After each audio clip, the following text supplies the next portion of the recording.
So today we would like to present about basic chromatography in food industry. Before that, let me introduce our group members. First, Hamna Yazid. Second, Farah Nisrina. Third, Halisa Farhana. And the last one is Nur Nabila Jamri.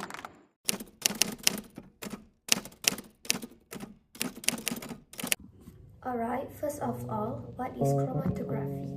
Chromatography is a technique in which the components of a mixture are separated based on differences in the rates at which they are carried through a phase or stationary phase by a gaseous or a liquid mobile phase. The mobile phase may be either a liquid or a gas, while the stationary phase is either solid or a liquid. Next, let's talk about theory of chromatography. First of all, let's watch a video about how the chromatography works.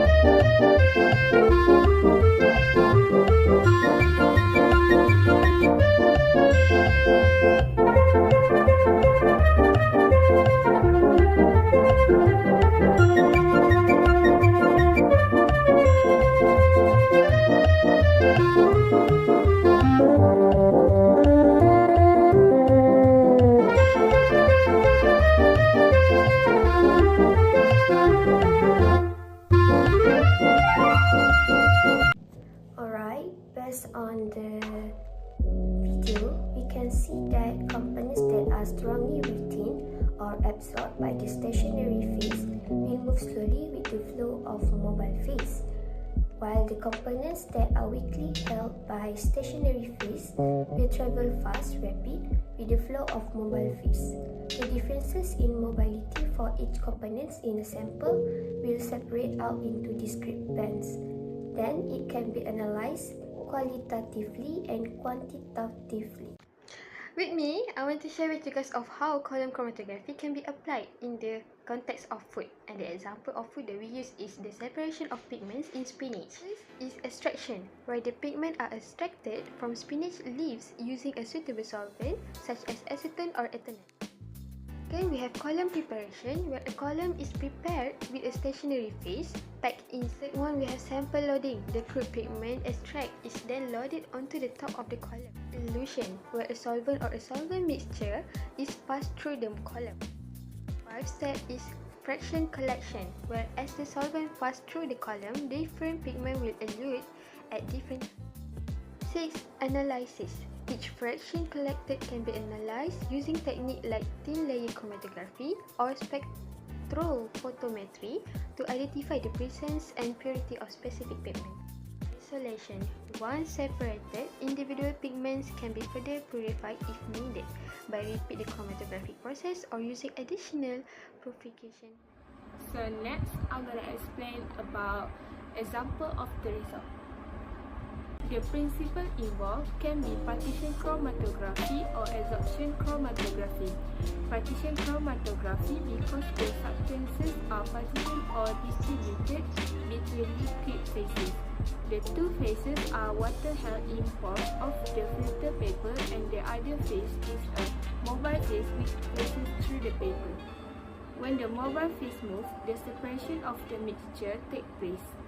The compound in the mixture separate themselves based on the difference in their affinity towards stationary and mobile phase, solvent under the capillary action of pour in the paper. The absorption chromatography between solid and liquid phase, wherein the solid surface of the paper is the stationary phase and the liquid phase is mobile phase.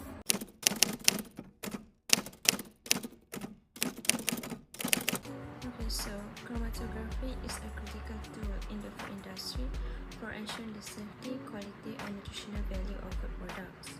In the food industry, it helps with identifying ingredients, measuring amounts, detecting contaminants, quality control, shelf life, and nutritional analysis. So, the process typically involves sample preparation, injection, separation, and detection. So, overall, chromatography is an essential tool in the food industry for analyzing components, ensuring safety, and maintaining quality.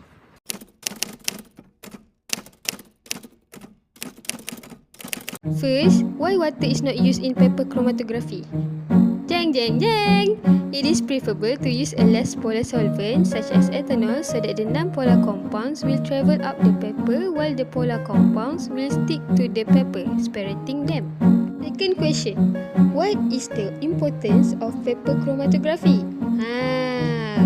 Paper chromatography has traditionally been used to analyze food colors in ice creams, sweets, drinks and beverages, jams and jellies.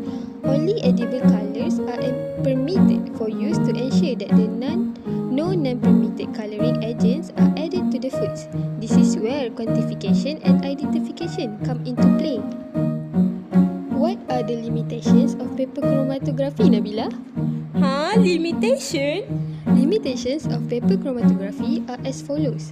Paper chromatography cannot handle large amounts of sample. Paper chromatography is ineffective in quantitative analysis. Last one, paper chromatography cannot separate complex mixture, less accurate than HPLC or HPTLC. What are the advantages of paper chromatography? What? Paper chromatography has many benefits. Simple and rapid paper chromatography necessitates a minimal amount of quantitative material. Paper chromatography is less expensive than other chromatography methods. The paper chromatography method can identify both unknown inorganic and organic compounds. Paper chromatography takes up a little space when compared to other analytical methods or equipment, outstanding resolving power.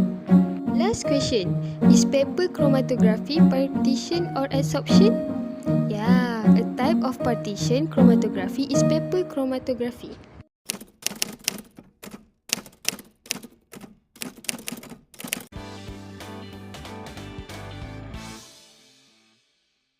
That's all from us.